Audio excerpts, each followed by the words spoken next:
and watch the videos and just have a great time. So if you're a student from 6th to 12th grade, hey, you are invited out this Friday night. Just let me know so we have enough to prepare for you. Don't forget to be festive next Sunday because it's our Christmas Sweater Sunday. Sunday, September 15th, everybody wear your favorite Christmas sweater, and we're going to have a great time together. We'll be a prize for some of the best sweaters. Mark your calendars now because our Christmas Eve service is right around the bend. And you believe Christmas Eve is just a few minutes away. So we'll be here at church at 5 o'clock for a fun, intimate, and just a tender gathering as we celebrate the birth of our Lord. Speaking of the invite service, there is our special Christmas invites that we have in the back of our auditorium. This year we're doing candy canes, and we'll explain a little bit more of that later in the service. But this is going to be a great opportunity to come with us, your friends, your neighbors, your family, and let them know we'd love to have them be a part of our candlelight service celebrating the birth of our Savior. Hey guys, I'm Pastor Toby. This is What's Going on Life. Mission 7 8. You have a blessed day.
It's great. Hey, to start with today, I just want to introduce you to something that's coming up, I think, in October. It's a mission trip we're going to take to the Yucatan. We would love to take a big group to the Yucatan to get involved, and Roy Seals is here. He's the director of Global Faith Mission, and he's going to come and take about 5 minutes, acquaint you with the mission, and acquaint you with what goes on when we take a group to Yucatan. Come on up, Roy. All Good right, to have thank you Pastor. with us, It's man. good to be here with you today. Good to be here. You know, you've got a great blend of demographics in this church, and I want to commend you I don't know for what that means, but thank you. You've got everything from senior citizens to young people, and you all seem to blend together, and so that's great. In fact, as I was looking at that today, I was thinking about some of the things that could be done because you have such a healthy blend in your church. My name is Roy Seals. My wife is Edie, and we know several people here in this church. It's the first time I've ever been here in your church. I've been by it before, but it is good to be here with you today. Both my wife and I are second-generation missionaries. We grew up on the mission field, met at Tennessee Temple in 1974, and in a place called the Happy Corner. Yeah. I guess it's been pretty happy for us. We've been married now for 47 years, and she graduated in 77. I graduated in 78. We went to the mission field in 79. I've been involved in missions, my wife and I, for several years now. Some of our children were born on the mission field, and then after serving as resident missionaries in the Yucatan Peninsula, we've served in mission administration now for the last many years.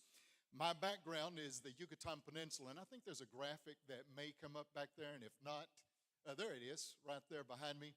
The group that I would take from this church to go down on the mission trip is down in the Yucatan Peninsula. If you see on a bigger map, the country of Mexico, the Yucatan Peninsula sticks out in the Gulf of Mexico. You've got the Caribbean on one side and the Gulf of Mexico on the other side. And if you've ever been to Cancun, or as you say around here, Cancun, then you've been on the Caribbean side of the peninsula. Most of our ministry is mid-peninsula and over towards the Gulf side. This is where I grew up, and so I've spent many years of my life there. What we would be doing is working in several ministries there. In our ministry of Project Yucatan for Christ, we have urban ministries and rural ministries. And my objective with you would be to take you down to be involved in some village ministries and rural ministries. We're not going to be in big churches. What we want to do is target some of those small churches that need help. And we'll be doing some evangelistic outreach, and we'll be doing some things to help them. What are we going to do? Well, one of the things you'll be doing is observing. You're going to find out what missions is, what is taking place on the mission field. What can we do as a more mature church and more mature believers? What can we do to help those young, struggling churches in their endeavor to reach their own people with the gospel of Jesus Christ? It's also an opportunity to educate us. We've heard about missions all of our life, but we want to learn what the Great Commission is all about. We want to see what the needs and the opportunities are and how we can become involved. It will be an opportunity for you to experience missions firsthand. You've probably seen many missionary presentations through your church experience and your church life, but this will allow you to be involved in cross-cultural ministry and cross-cultural living and just see what it's all about. We want to take you beyond going to Taco Bell, all right? And so it is a Spanish-speaking world down there. They also speak the Maya indigenous language. But we want to take you beyond Taco Bell and Los Amigos and all of those places and to see what it's really like down there. And then we also want to allow you an opportunity to connect with brethren and sisters in Christ who are in other cultures and other places. We'll meet churches, we'll meet pastors, we'll meet believers. And we want to raise your cultural awareness and get to know the cultural history of the people that we would be with down there. So the projected date at the moment is October of 2025. And for me, a lot of this conversation started with Charles Lynn and Martha Hutchinson as they came to see. We've known them for many, many years, and they began to talk about the possibility of a trip. So we're here just to present this opportunity to you.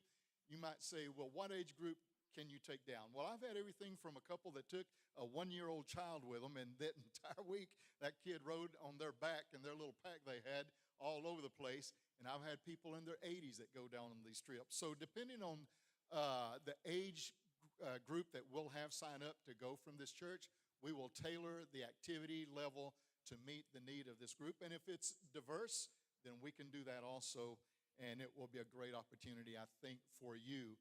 I'll be coming back in a few weeks where we talk more about this.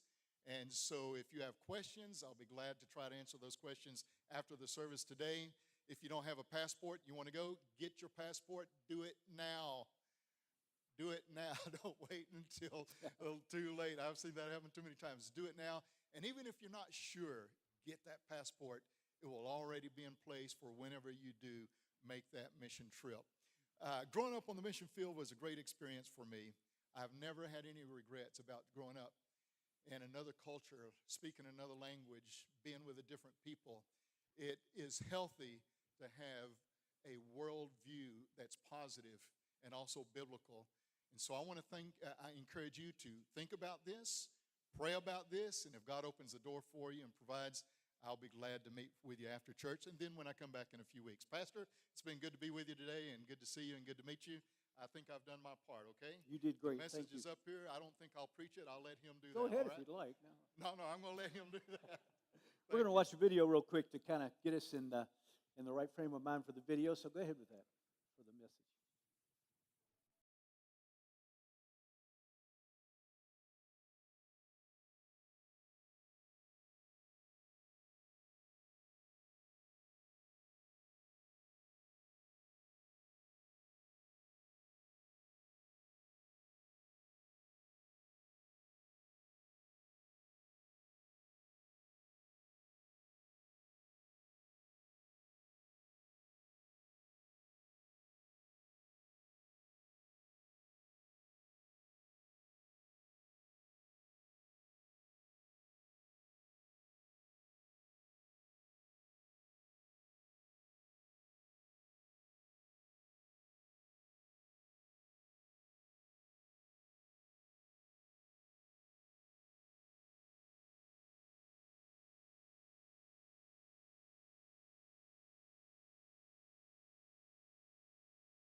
on the way out. We have a free gift for you.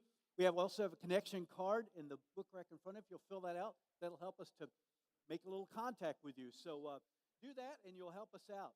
I want you to think of the word power this morning, because this message has to do with power. Look at the person next to you and say, power.